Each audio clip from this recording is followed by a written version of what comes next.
আসসালামু আলাইকুম প্রিয় শিক্ষার্থী বন্ধুরা, তোমরা যারা এইচএসসি বিএম শাখায় রয়েছ কম্পিউটার অ্যাপ্লিকেশনে, তো তোমরা হয়তো জানো না যে বিএম শাখায় কম্পিউটার অ্যাপ্লিকেশনে কী কী বই কলেজ থেকে সাজেস্ট করে থাকে। তো তার ভিতরে একটা হচ্ছে তার ভিতরে যে বইগুলো তোমাদেরকে সাজেস্ট করে থাকে, মানে তোমার একাদশ শ্রেণীতে, তার ভিতরে তোমাদের 10টা বই যেটা মাস্ট তোমাদের প্রয়োজন, মানে তোমাদের লাগবে। তার মধ্যে একটা হচ্ছে বাংলা প্রথম বিষয়কোড, এখানে তোমার দেওয়া রয়েছে, তুমি দেখতে পাবে। এবং অর্থনীতি ও বাণিজ্যিক ভূগোল, সেখানেও দেখবে বিষয়কোডটি দেওয়া রয়েছে। এবং English model question with solution subject কোডটাও দেখবে দেওয়া রয়েছে। এবং হিসাব বিজ্ঞান নীতি ও প্রয়োগ দেখবে এখানে বিষয়কোডটি দেওয়া রয়েছে। এবং ব্যবসা গণিত ও পরিসংখ্যান দেখবে এখানেও বিষয়কোডটি দেওয়া রয়েছে। এবং মার্কেটিং নীতি ও প্রয়োগ এক দেখবে এখানেও বিষয়কোডটি দেওয়া রয়েছে।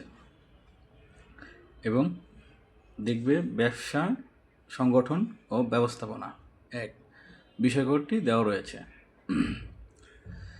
তো লাস্ট যে কয়টা বই হচ্ছে দেখবে, এইটা তোমার এই তিনটা হচ্ছে মেন সাবজেক্ট, ফোর্থ সাবজেক্ট যেটাকে বলে। যেমন জেনারেল বিভাগে যেমন ফোর্থ সাবজেক্ট থাকে, তো এটা তো ফোর্থ সাবজেক্ট রয়েছে। যেমন হিউম্যান রিসোর্স ম্যানেজমেন্ট এক, এখানে দেখবে বিষয়কোডটি দেওয়া রয়েছে। এবং ডিজিটাল টেকনোলজি ইন বিজনেস, দেখো এখানে বিষয়কোডটি দেওয়া রয়েছে।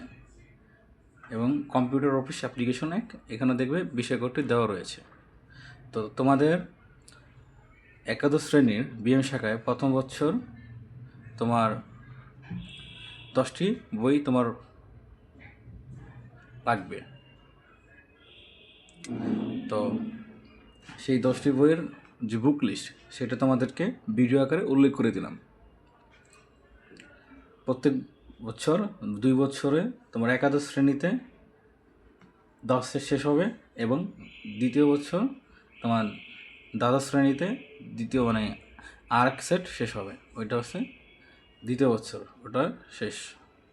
তো প্রথম বছরে প্রথমটা শেষ হবে, তৃতীয় বছরে দ্বিতীয়টা শেষ হবে, কিন্তু তোমাদের 10টা করে প্রত্যেক বছর সাবজেক্ট থাকবেই। এই হচ্ছে এইচএসসি বিএম শাখার বইয়ের লিস্ট, যে বইয়ের সংখ্যাগুলো তো কটা রয়েছে সে কটা আমাদের সামনে উল্লেখ করে দিয়েছি। আশা করি তোমাদের যদি এই ভিডিওটা ভালো লাগে, তুমি অবশ্যই সাবস্ক্রাইব এবং লাইক করে দিও, এবং কমেন্টে মতামত জানিয়ে দিও যে তোমরা আর কিছু জানতে চাও কিনা।